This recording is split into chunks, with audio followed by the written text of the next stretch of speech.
This is the third video for the virtual component for November 26th class.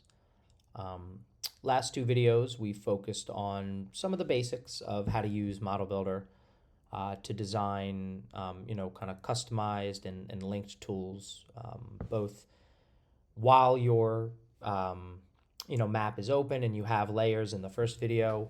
And then we really focused the second video on, kind of how to make something that's a bit more user friendly, where anybody could have that model and input their own data and achieve sort of the same result. So this next video is going to be, a bit of a jump up in, not necessarily in difficulty, but I suppose more accurately, in sort of, kind of complexity or depth of use, let's say. So it's one of the technically more advanced concepts in Model Builder, but I hesitate to use the word advanced because I think you'll get it, pretty simple, or pretty simply, and it really is one of the, I think, best uses and best reasons why Model Builder is such a cool tool. Super simple model right here. These two are what we're going to build through this video. I may split it into two, just for time. But what we're really going to do are these sort of tools over here in Insert. So we may create some videos a little bit later that focus on utilities, which I like to think of as almost like model-only tools. They're sort of tools that, only exist to sort of deepen, some advanced model builder concepts. And I think these are definitely more advanced. Same thing with logical, right? These are ones where you can set these sort of ifs, ands, and based on that, we'll give you outputs. Definitely more advanced. Iterators are in that same category, but they're a lot simpler, I think, to sort of understand. And really, we're going to learn iterators in two contexts.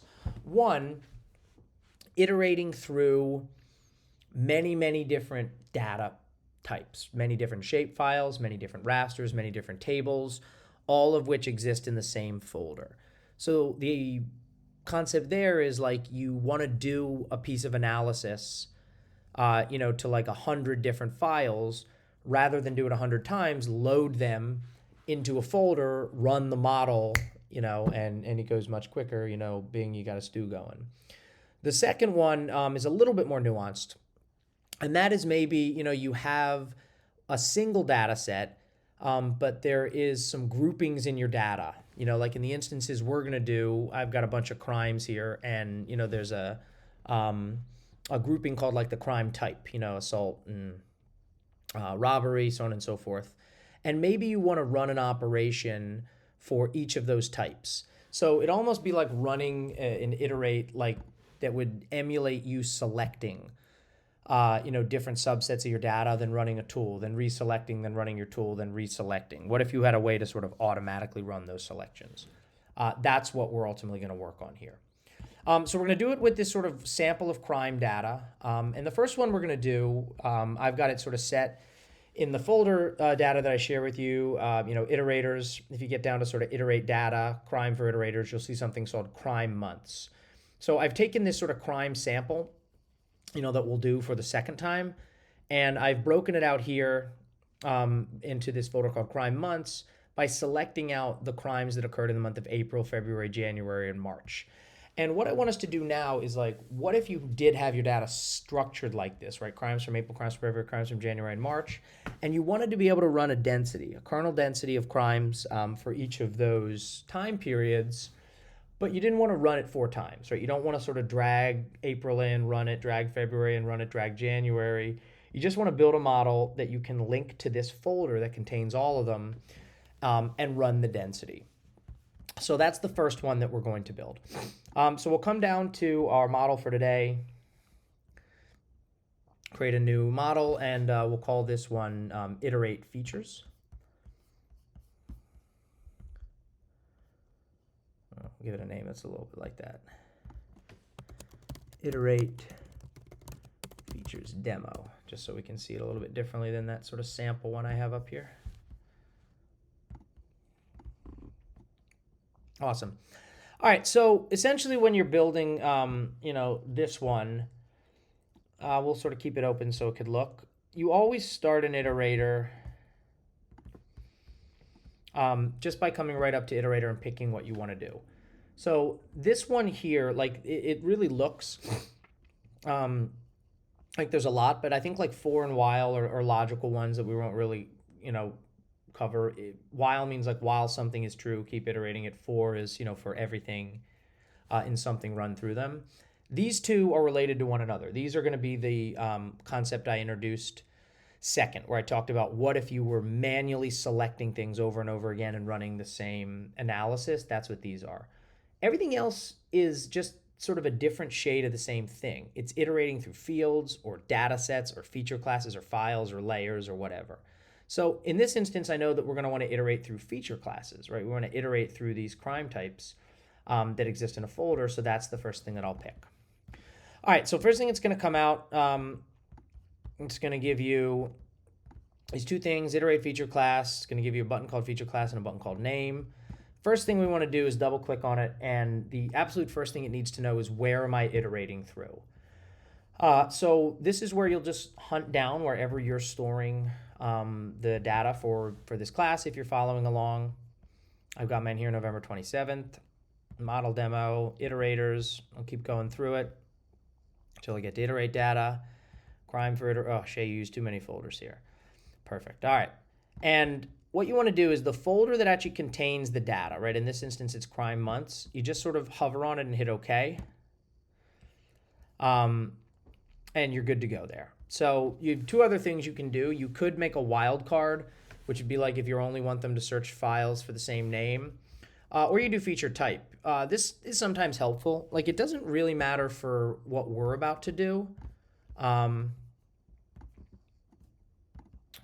Just get this organized, sorry gang. So I've already built this data in a way. Make sure you can see it all.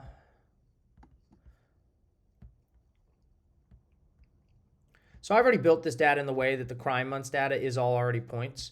But what if you did have a folder that had like hundreds of pieces of data in it and you only wanted it to iterate through the point data, because density doesn't take anything that's not a point. You could come here, right, and say point, and it would only sort of do that.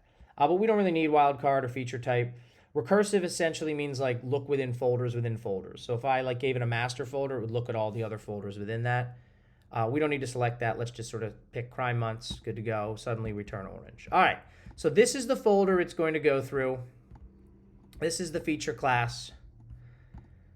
This is the output, right? So this is theoretically changing each time we run the tool, right? One day it's going to be February, one day it's going to be January, one day it's going to be March, one day it's going to be April. So think of that as like the output, but since it's being iterated and since we're iterating through each of these four, as this model cycles, it's going to be four different things, right? One time it'll be this, one time it'll be that, so on and so forth.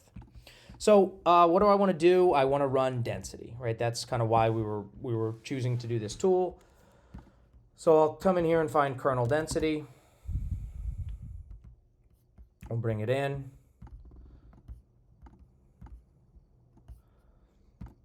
Just remind myself of what our inputs are going to be here. We'll make a cell size of 25. And we'll do a radius of 1,000. All right, so I'm going to come in here, drag and connect you. We're going to make our cell size 25. We're going to make our search radius 1,000. Oops. You should be that. Make you 1,000. Good to go. Now, if you were to run this as it stands, it would work, but it would not give you what you want. And let me just clarify this and make it a little simpler. So it would work, but you would not get the output that you want or you expect. Because here's what would happen. it would iterate through each of these crime types, and it would pass them here. Let's say it starts with February, passes it to kernel density. But then when it passes it to kernel density, it runs a density, and it saves the output as crime types. Then it goes back to the next thing. Let's say it goes to Jan next. Then it takes Jan, it passes Jan through kernel density, runs kernel density, and January saves itself as crime dens. And then you run March, and it runs itself through density, and the March file saves itself as crime dens. So I hope you can see here that what I'm suggesting is each time you run this iteration, it overwrites the previous file. And that's a problem. That totally obviates why this would be a beneficial tool for us to use. If I'm iterating through all these crime types, I want to be creating multiple outputs. I want a density grid for each of the months. So we almost need a way here to make it so that each time we run it, it takes on the unique name of the file. And that's what this little tiny thing hanging out here named name helps us do.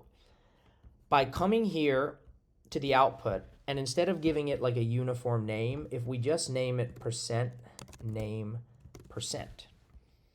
And if I had renamed this bucket cheese, I would need to say %cheese%, right? It's whatever this is. This is a temporary container that quite literally stores the name of the shapefile or the feature class that's being iterated through at that moment. And what I'm doing here is I'm outputting that and saying take on the name. So now it's going to run 4 times, and the first time it'll give me a grid called February, and then a grid called Jan, a grid called March, and a grid called April. And now I can right click and I can save this, add it to the display, come here and hit save. And now I can let it run through. And now because it's going to move through, it's going to create 4 separate grids. And I've got my one here. This is an annoying thing that it does sometimes. I'll sort of show you this in a second. It sort of gives it this stupid little name for some reason. But then when we actually run to the excuse me, when we actually look at it in the place where we saved it, which is our geodatabase, it'll have its name. Again, I'm not sure why it does this, and it annoys me to no end. But if I come to our geodatabase, I've got April, I've got February, I've got January, I've got March. It just gives it this stupid name, %name%, which I hate. But it does. But there you go. That's pretty neat, right? What I've done here is I've created different density grids, for different times of the month based on sort of what the input data was. Very, very cool. Excellent sort of tool where you can quickly run the same operation for, multiple pieces of data that all exist within sort of the same folder. So just for the sake of time, I'm going to stop this video so this one isn't too long. And then we're going to run sort of the cousin to this. And, the cousin to this one is we're going to do it in the data set here called crime sample. Oh, hello. Maybe a good time to end the video because I think this thing is going to freeze. There we go. Save. Crime sample, if I open this, I'm going to see that this is all the crimes. And there's this field that I want to use here called short type, which lists the different type for each of the crimes. And now what I want to do is similar to what I just did, but instead of running a density for all 2,500 crimes, I want to run the density for thefts and the density for robberies and the density for assaults. But I want to do it automatically. I don't want to select by attribute, open theft, run it, select by attribute, assault, run it. I just want to make one model that I can say, hey, use that field short type and use that to sort of run a series of selections and then perform densities. So we'll pick up in 1 second. It'll be a little bit short of a video, and we'll just sort of demo the second component part of Iterate.